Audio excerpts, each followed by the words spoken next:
नमस्कार। सन्मार्ग लाइव के विशेष कार्यक्रम चुनावी चक्करलस में आपका स्वागत है। आज हम बात करेंगे महागठबंधन पे और मैं आपको सबसे पहले परिचय करा दूं, मेरे साथ दो वरिष्ठ पत्रकार श्री ज्ञानवर्धन मिश्र हैं, प्रधान संपादक सन्मार्ग के, और अशोक कुमार मिश्रा भी वरिष्ठ पत्रकार हैं, मॉर्निंग इंडिया के संपादक हैं। सबसे पहले बात करेंगे महागठबंधन में जो पेच फंसा है उसको लेकर के, क्योंकि एनडीए ने अपने सभी 39 उम्मीदवार की घोषणा कर दी, नाम के साथ, सीट के साथ। महागठबंधन अभी तक 6 उम्मीदवारों के नाम की घोषणा की है। आज उन्हें नाम की घोषणा करनी थी, ऐन वक्त पे कांग्रेस के जो प्रवक्ता हैं हरखुजा, उन्हें कहीं से फ़ोन आता है और वो अपने उम्मीदवार के नाम की घोषणा नहीं करते हैं। सबसे पहले इस मुद्दे पर जानेंगे अशोक कुमार मिश्रा जी से। तो सर, ये क्या लगता है जो कहाँ ये पेच फंस रहा है, क्यों नाम की घोषणा नहीं महागठबंधन में हो रही है? तो देखिए चंदन जी, महागठबंधन में आपको जैसे पता है कि कई कई 5-6 पार्टियां हैं, बड़े से लेके छोटे पार्टियां। कांग्रेस, राजद, रालोसपा के अलावा शरद जी का एक गुट है, वीआईपी पार्टी है जो कि सन ऑफ मल्लाह के नाम से मशहूर मुकेश सहनी जी चलाते हैं, और छोटे छोटे अरुण सिंह हैं, और भी कई ग्रुप हैं। इसमें सबसे बड़ी समस्या है कि वो कौन सी सीट किनको दिया जाए। इन प्रिंसिपल वो लोग तैयार हो चुके हैं कि 20 राजद लड़ेगी, 9 कांग्रेस लड़ेगी, 5 रालोसपा लड़ेगी, 3 वीआईपी और हम लड़ेगी।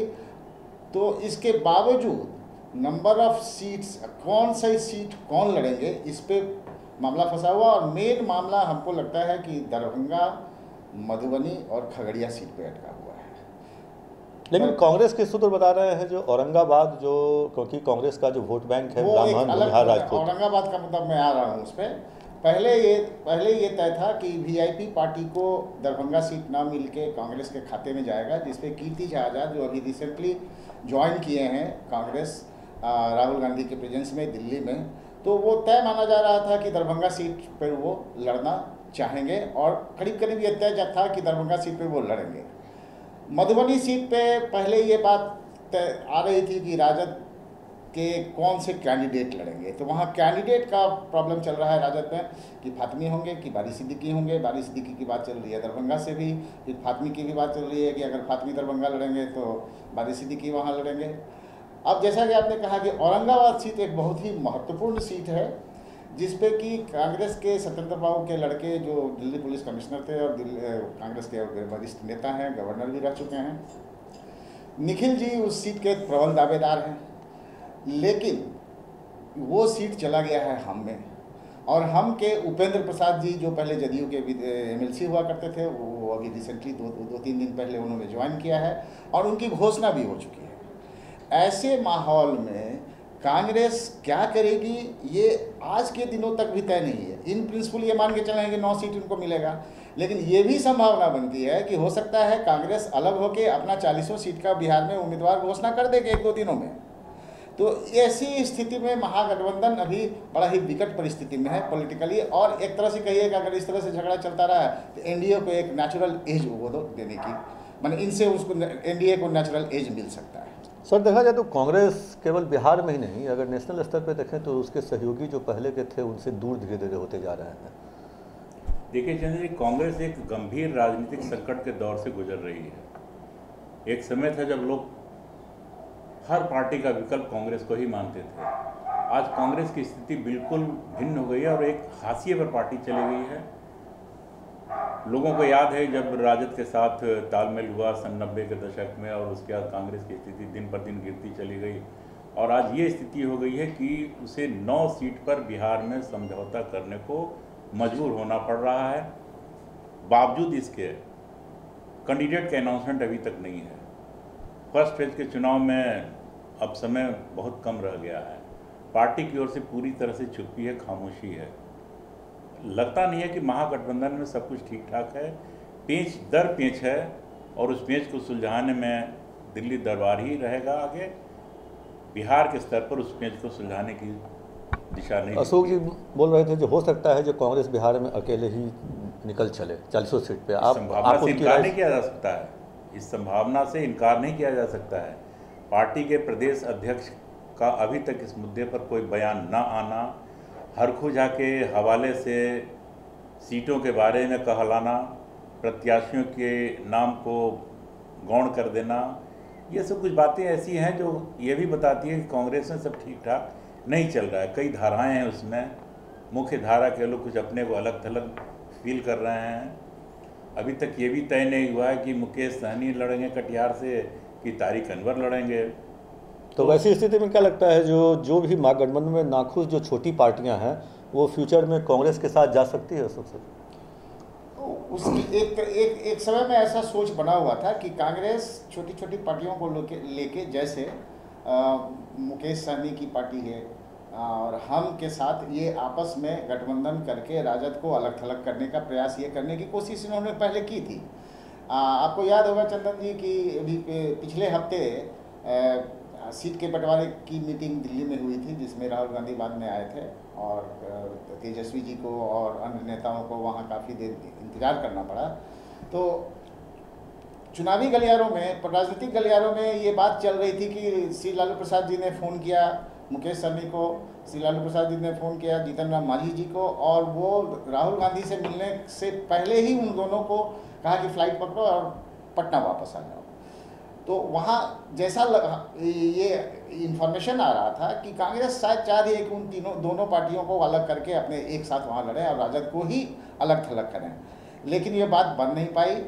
और एक्चुअली आपस में ये लोगों का सोच है कि एनडीए से अगर लड़ना है तो जब तक हम लोग यूनाइटेड होकर नहीं लड़ेंगे तब तक नहीं लड़ पाएंगे। लेकिन बीच में सीट जो है, नंबर ऑफ सीट्स के अलावा जो पर्टिकुलर कुछ सीटें ऐसी हैं, 4 से 5 सीटें ऐसी हैं जो महागठबंधन के लिए परेशानी का कारण बना हुआ है। सबसे बड़ी बात है अशोक जी कि अभी तक पप्पू यादव का क्लियरेंस नहीं मिला है। पप्पू यादव किधर जाएंगे? एग्जैक्टली आज उनका है कि दिल्ली में वो किसी करेंगे कि पूर्णिया में करेंगे, मधेपुरा से भी लड़ेंगे, पूर्णिया से भी लड़ेंगे। पटना साहिब के जो सांसद रहे हैं शत्रुघ्न सिन्हा, उनके बारे में कुछ अनाउंसमेंट नहीं हुआ है कि तेजाज जी दिल्ली से लड़ेंगे कि बिहार से लड़ेंगे। बिहार से लड़ेंगे तो दरभंगा में उनका पेंच फंसा हुआ है। अभी चर्चा आई है तुरंत कि वो वाल्मीकि नगर से पार्टी चाहती है लड़ना, तो वो लड़ेंगे न कि नहीं लड़ेंगे।